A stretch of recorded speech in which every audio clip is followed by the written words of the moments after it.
앵커가 직접 고른 뉴스 앵커 픽입니다. 일본의 수출 규제에 맞서 온라인을 중심으로 일본 제품 불매 운동이 벌어지고 있는데요. 참여하는 사람도 늘고 불매 제품의 범위도 넓어지고 있습니다.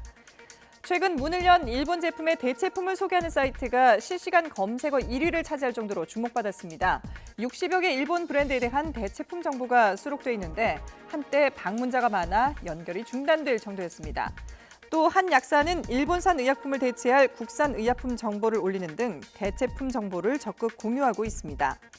일본 제품 불매 운동에 참여 여부를 묻는 여론조사에서 참여도가 일주일 새 7% 오를 정도로 여론이 확산하자 유니클로는 사과문을 발표했고 코카콜라를 비롯한 일부 기업들은 불매 리스트에 오른 제품은 한국 브랜드라는 해명문을 내놓는 등 적극적으로 대응하기도 했습니다.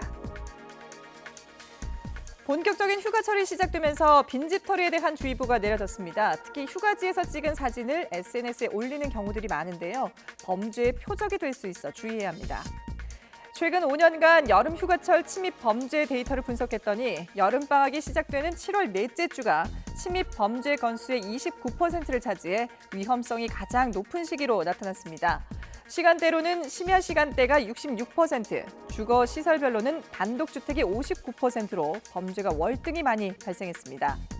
이런 범죄를 예방하기 위해서는 전자식 출입문 잠금 장치는 휴가 출발 전에 반드시 변경하고 번호가 노출되지 않게 지문 자국을 제거하는 게 좋다고 합니다.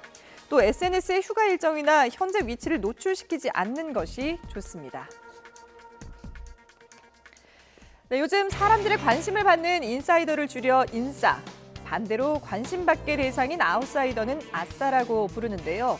90년대생들은 회사 안에서는 아싸 모드로 지내려 하지만 회사 밖에서는 인싸를 꿈꾼다고 합니다. 무슨 얘기인지 서울신문 보시죠. 90년대생은 SNS와 늘 함께합니다. SNS로 맛집을 검색해 찾아가고 한두 시간 줄을 서도 전혀 힘들다고 느끼지 않습니다. 또 인싸들이 사용하는 아이템, 이른바 인싸템으로 소문나면 순식간에 팔립니다. SNS 인증이 인싸들의 존재 이유이기 때문인데요. 그렇다고 아무거나 SNS에 올리진 않습니다. 음식이나 여행, 독서 등 자신만의 콘셉트를 잡아 전체 느낌을 통일감 있게 관리합니다. 좋아요와 댓글이 많을수록 인싸로서의 능력을 뽐낼 수 있기 때문에 팔로워 관리가 무엇보다 중요한데요. 하지만 직장에는 자신의 SNS를 비밀로 하는 경우가 많습니다.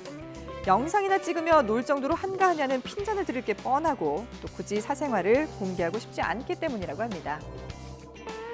90년대생의 인스타에는 자신의 얼굴이 한 번도 등장하지 않는 경우도 많은데요. 우르르 모여 찍은 사진을 올리거나 구구절절 일기를 적는 싸이월드식 인증은 이들에게는 옛날 방식이라고 하는군요. 지금까지 앵커가 직접 고른 뉴스 앵커 픽이었습니다.